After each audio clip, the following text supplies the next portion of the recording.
السلام علیکم۔ سلطان شہاب الدین غوری اور پرتھوی راج چوہان کے مابین جنگ ترائن اول اور ثانی، یہ تمام واقعات طبقات ناصری، الکامل فی التاریخ، تاریخ فرشتہ اور تاریخ ہند میں مذکور ہیں۔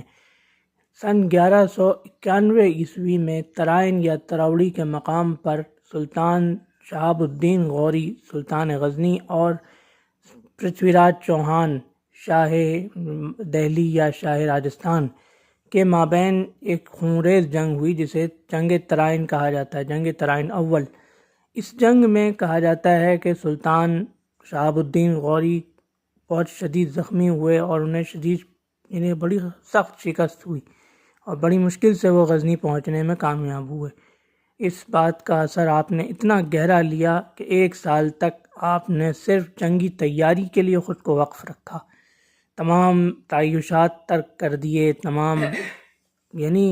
بہت زیادہ تکلفات سے خود کو بالکل تکلفات سے بری کر لیا، کسی قسم کا کوئی عیش و عشرت 1 سال میں انہوں نے اختیار نہیں کیا، صرف جنگی مہمات تک خود کو وقف رکھا۔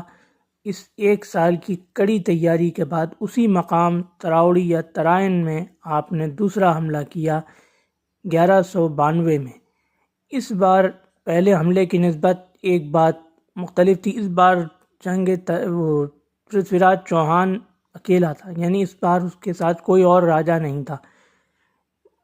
اس 1 سال کے اندر راجپوت راجاؤں میں پھوٹ پڑ چکی تھی اور اس کے کئی حلیف راجا اس کے دشمن بن چکے تھے، حریف بن چکے تھے، لہذا پرتھوی راج چوہان کی فوج اب صرف اجمیر کی فوج تھی، پورے راجپوتانے یا پورے ہندوستان کی فوج نہیں تھی۔ جبکہ سلطان شہاب الدین غوری اگرچہ صرف غزنی کے سلطان تھے، سلطنت غزنی جو وسط ایشیا کی ایک بڑی سلطنت تھی، صرف اس کے سلطان تھے، لیکن ان کی فوجی قوت اتنی تو ضرور تھی کہ وہ تنہا پرتھوی راج کو بآسانی شکست دے دیتے۔